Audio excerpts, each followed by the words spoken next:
परिवर्तिनी एकादशी व्रत कथा। धर्मराज युधिष्ठिर ने भगवान श्री कृष्ण से पूछा, हे भगवान, भाद्रपद मास के शुक्ल पक्ष की एकादशी का क्या नाम है?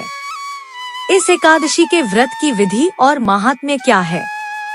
भगवान श्री कृष्ण ने कहा, हे राजन, इस एकादशी को परिवर्तिनी एकादशी कहते हैं।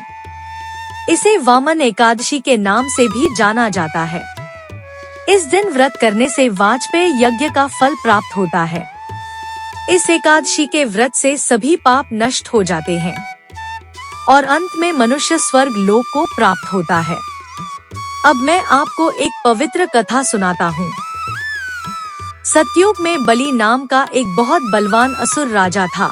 उसने अपनी शक्ति से इंद्र को पराजित करके देवताओं को स्वर्ग से भगा दिया और स्वयं स्वर्ग का राजा बन गया।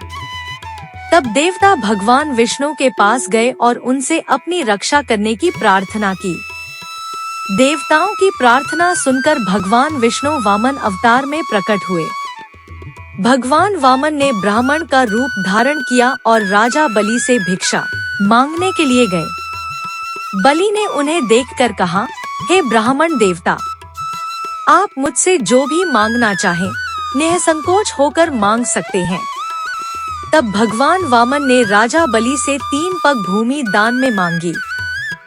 बलि ने वामन भगवान को 3 पग भूमि देने का वचन दे दिया। तभी भगवान वामन ने अपने विराट रूप का प्रदर्शन किया और एक पग में स्वर्ग, दूसरे पग में पृथ्वी नाप ली। अब तीसरे पग के लिए कोई स्थान नहीं बचा। तब राजा बलि ने अपने सिर पर तीसरा पग रखने के लिए कहा।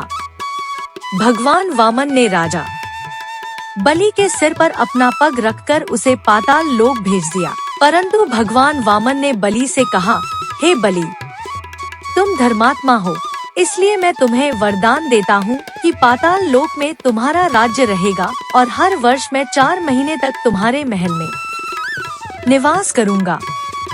इन 4 महीनों के दौरान भगवान विष्णु योग निद्रा में होते हैं। परिवर्तिनी एकादशी के दिन भगवान विष्णु शयन मुद्रा में करवट बदलते हैं, इसलिए इस एकादशी को परिवर्तिनी एकादशी कहा जाता है। भगवान श्री कृष्ण ने कहा, हे युधिष्ठिर, जो मनुष्य इस एकादशी का व्रत करता है, उसे वाजपेय यज्ञ का फल प्राप्त होता है और अंत में वह विष्णु लोक में स्थान पाता है। इस प्रकार परिवर्तिनी एकादशी की महिमा अत्यंत पुण्यदायी और पवित्र मानी गई है।